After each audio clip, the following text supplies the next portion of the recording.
નમસ્કાર શ્રોતા મિત્રો, વિશ્વ પર્યાવરણ દિવસ નિમિત્તે પર્યાવરણને અનુકૂળ જીવનશૈલી આ વિષય પર ગઈકાલે આપણે શરૂ કરેલી ચર્ચાના બીજા અંકમાં આપ સૌનું ફરી એકવાર સ્વાગત છે. આપણી સાથે છે પર્યાવરણ શિક્ષણ કેન્દ્ર CEEના પ્રોજેક્ટ નિદેશક સુમન રાઠોડજી. ગઈકાલના અંકમાં આપણે જોયું કે કેવી રીતે રાસાયણિક ખાતરોનો વધતો ઉપયોગ, પાણી, પ્લાસ્ટિક જેવી વસ્તુઓ પ્રત્યેનો આપણો બદલાતો અભિગમ આપણી સામે આજે પડકાર બનીને ઊભો છે. આજના અંકમાં આપણે જોઈશું કેવી રીતે આપણે આ પડકારને પહોંચી વળવામાં મદદરૂપ થઈ શકીએ.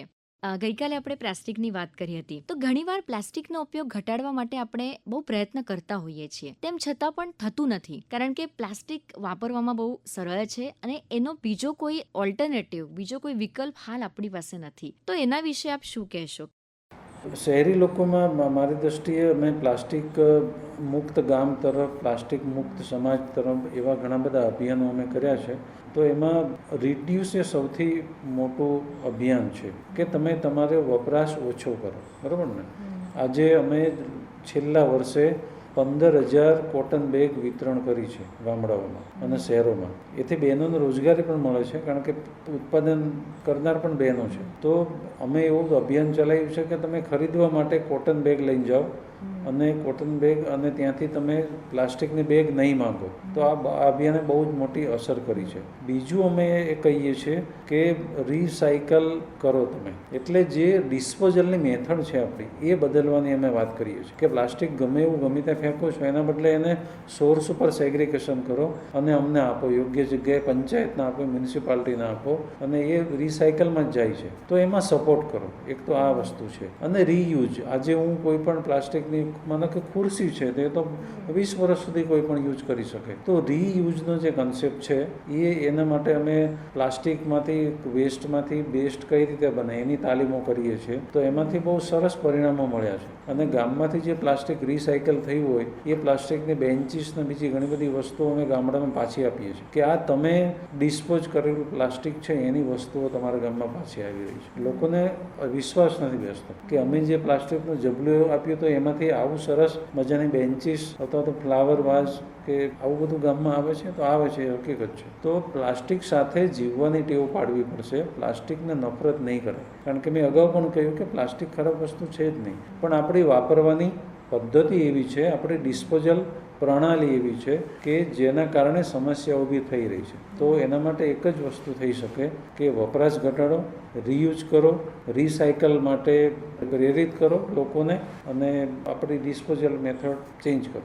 બરાબર. હવે પ્લાસ્ટિકની સાથે સાથે ઈ વેસ્ટની સમસ્યા પણ બહુ જ વધી રહી છે અને આજે પણ સમાજમાં પૂરતો અવેરનેસ નથી. તો ઈ વેસ્ટનો નિકાલ કેવી રીતે કરી શકાય, અને CE જેવી સંસ્થા ઈ વેસ્ટમાં શું કામગીરી કરી રહી છે અને શું મદદરૂપ થઈ શકે છે સમાજ માટે? ઈ વેસ્ટ એ આવતી સદીની અથવા તો આ સદીની સૌથી મોટી સમસ્યા બનવા જઈ રહી છે. જ્યારે પ્લાસ્ટિક આવ્યું ત્યારે આપણને ખબર નહોતી કે આવડી મોટી સમસ્યા બનશે, પણ બની, કારણ કે એને ખાનાર બેક્ટેરિયા તો છે નહીં જમીનમાં. કોઈ પાંદડું પડે તો 10 દિવસમાં સડી જાય. પ્લાસ્ટિક સડતું નથી, કારણ કે એને ખાનાર બેક્ટેરિયા નથી. ઈ વેસ્ટને ખાનાર પણ નથી. અને ઈ વેસ્ટ વર્ષો સુધી જો જમીનમાં જાય તો પાણી સાથે, જમીન સાથે એટલો ખતરનાક ખેલ કરી શકે કે એ વસ્તુ જો અન્ન દ્વારા, પાણી દ્વારા આપણા શરીરમાં જાય કે અન્ન દ્વારા આપણા શરીરમાં જાય તો અનેક પ્રકારના રોગો થવાની સંભાવના છે, કારણ કે બહુ ખતરનાક કેમિકલ છે. એટલે ઈ વેસ્ટ એ આ સદીની બહુ જ ગંભીર સમસ્યા છે પ્લાસ્ટિક પછીની. અને ઈ વેસ્ટનો વપરાશ વધતો જાય છે એટલે એનો વેસ્ટ પણ વધતો જાય છે, બરાબર ને? જેમ ઇલેક્ટ્રોનિકનો વપરાશ વધતો જાય છે એમ વેસ્ટ પણ વધતો જાય છે. એટલા માટે પર્યાવરણ શિક્ષણ કેન્દ્રએ પોતાના જ કેમ્પસ ઉપર ઈ વેસ્ટ કલેક્શન સેન્ટર ઊભું કર્યું છે. એમાં કોઈ પણ વ્યક્તિ ઈ વેસ્ટ લઈને આવે તો એની સામે એને વળતર આપવામાં આવે છે. અને એ વળતર કોઈ પણ નાની મોટી વસ્તુ હોય દરેકમાં આપવામાં આવે છે. એમાં લેપટોપ હોય, ટીવી હોય કે કેબલ હોય નાનો એવો, દરેકમાં વળતર આપવામાં આવે છે. અને એ વેસ્ટમાં એટલી બધી ધાતુઓ હોય છે, એટલી બધી મેટલ હોય છે કે એ મેટલ જો જમીનમાં કે પાણીમાં જાય તો એનું બહુ જ ખરાબ પરિણામ આવે છે. એટલે એનું પણ વ્યવસ્થાપન પ્લાસ્ટિકની જેમ જ હવે વિચારવાની જરૂર છે. તો પોતાનો ઈ વેસ્ટ ગમે ત્યાં ન ફેંકતા ઈ વેસ્ટ કલેક્શન સેન્ટરમાં ઈ વેસ્ટ આપે એવી દરેકને પ્રાર્થના છે. આપણે પ્લાસ્ટિકની વાત કરી, ઈ વેસ્ટની વાત કરી, પણ પ્લાસ્ટિક અને ઈ વેસ્ટ કરતાં પણ આજે બીજો કોઈ મોટો ખતરો છે તો એ છે ઘટતી જતી જૈવ વિવિધતા. તો સ્થાનિક જૈવ વિવિધતા જાળવી રાખવામાં એક સમાજ તરીકે અથવા તો એક વ્યક્તિ તરીકે આપણે શું કરી શકીએ છીએ, એના વિશે અમને માહિતગાર કરજો.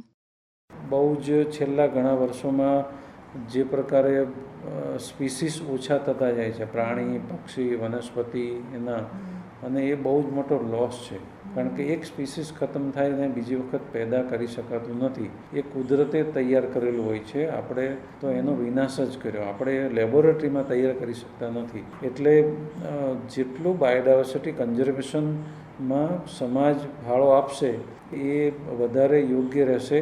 અને એના માટે પોતાના આંગણામાં બાયોડાયવર્સિટીને ધ્યાનમાં રાખીને અલગ અલગ વૃક્ષોનો ઉછેરવા, અલગ અલગ પક્ષીઓને આમંત્રણ આપવું, પક્ષીઓ ખાઈ શકે એવા વૃક્ષો વાવવા, પક્ષીઓ પોતે આગળ પોતાનું જીવન ચલાવી શકે, માળા મૂકી શકે એવું એક વાતાવરણ પૂરું પાડવું, અને દરેકને જીવવાનો અધિકાર છે તો જીવવાનો અધિકાર પૂરો પાડવો. એટલે ઘણી બધી ક્રાઇસિસમાં જૈવિક વિવિધતાનું ઘટવું એ સૌથી મોટી ક્રાઇસિસ છે, અને એમાં આપણે સાથે મળીને કામ કરીએ એવી એક અપેક્ષા છે. કારણ કે ઘણા બધા વૃક્ષો, ફળો, શાકભાજીઓ, ઘણા બધા વાઇલ્ડ ફ્રૂટ આજે નાશ પામ્યા છે, અને એની ઇમ્પેક્ટ આપણી હેલ્થ ઉપર છે.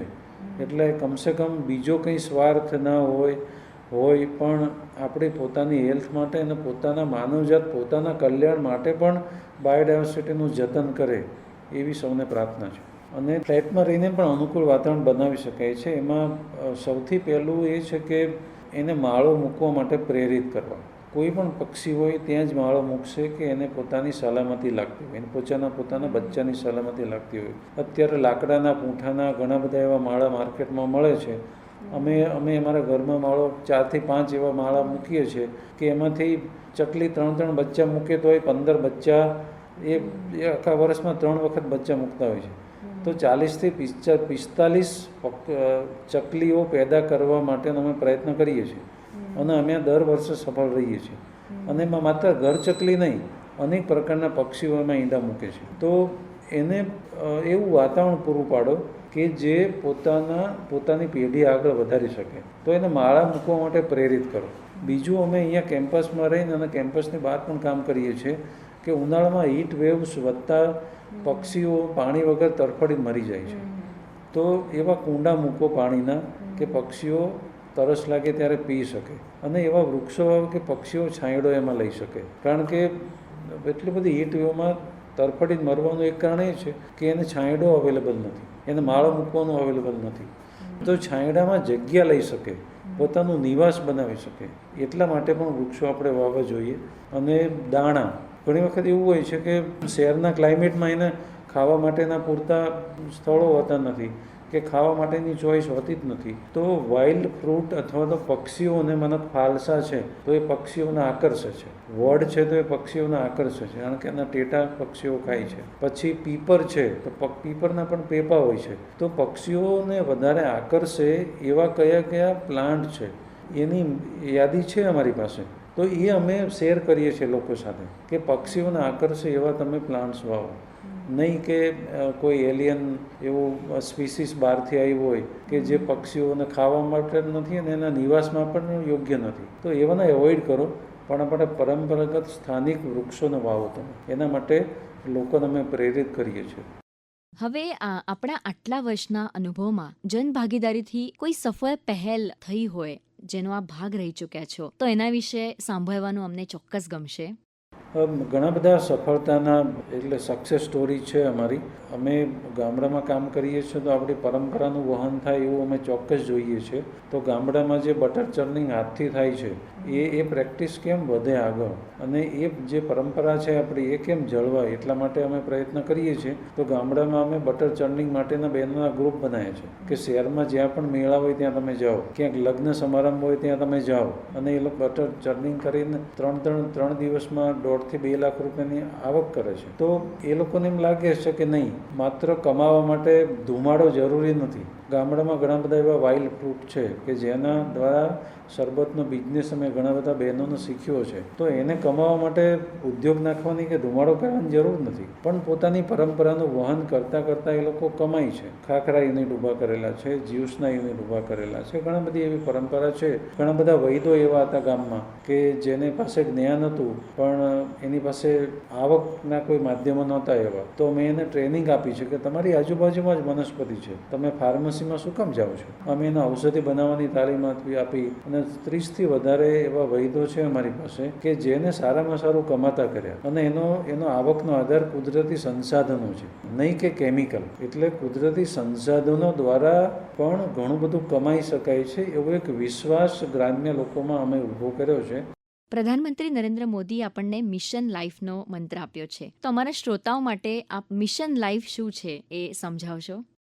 મિશન લાઈફ કોન્સેપ્ટ છે એ તો લાઈફસ્ટાઈલ ઉપર જ જાય છે કે તમારી લાઈફસ્ટાઈલ એવી હોવી જોઈએ કે કુદરતી સંસાધનો ઉપર પ્રેશર ના ઊભું થાય, કે પોતાની લાઈફસ્ટાઈલના કારણે જળ, જમીન, જંગલ, પશુઓ, પૃથ્વી ઉપર કોઈ જ પ્રકારનું પ્રેશર ના બને. બીજું, આજની જે લાઈફસ્ટાઈલ છે કે તમે જીમમાં જાઓ અને પછી લિફ્ટનો પણ ઉપયોગ કરીને જીમમાં જાઓ.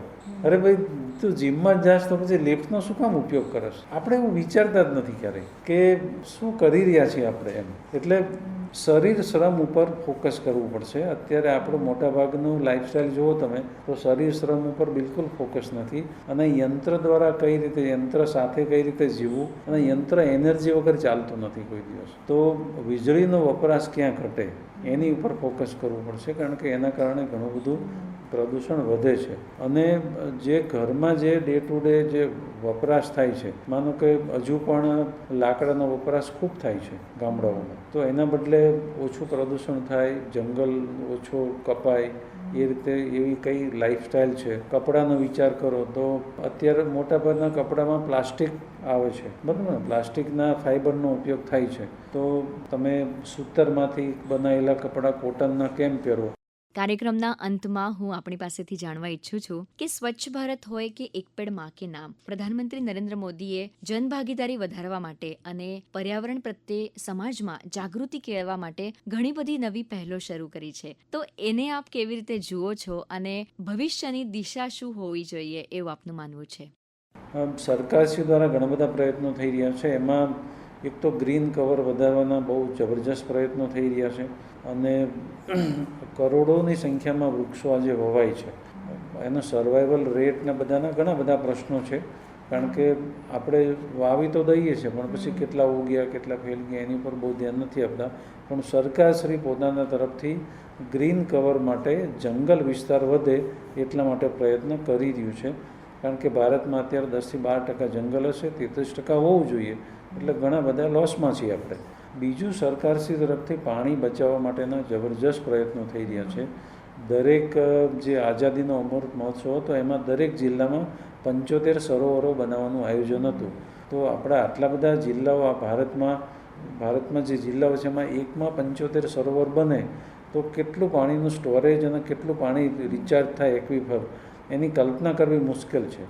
અને સ્વચ્છ ભારત અભિયાન અંતર્ગત આજે જે પ્લાસ્ટિકનું કલેક્શન અને એનું જે નિયંત્રણ થઈ રહ્યું છે, એમાંથી જે રિસાયકલિંગ થઈ રહ્યું છે, અને પ્લાસ્ટિક સિવાયના કચરાનું જે રીતે કલેક્શન થઈ રહ્યું છે, અને જે પ્રકારે ટોયલેટ ગામડાઓમાં બંધાઈ રહ્યા છે, અને જે પ્રકારે એના ઉપયોગ માટે પ્રોત્સાહન અપાઈ રહ્યું છે, એ દૃષ્ટિએ ખરે અર્થમાં લોક ભાગીદારીથી આ બધા કાર્યક્રમો આગળ વધી રહ્યા છે.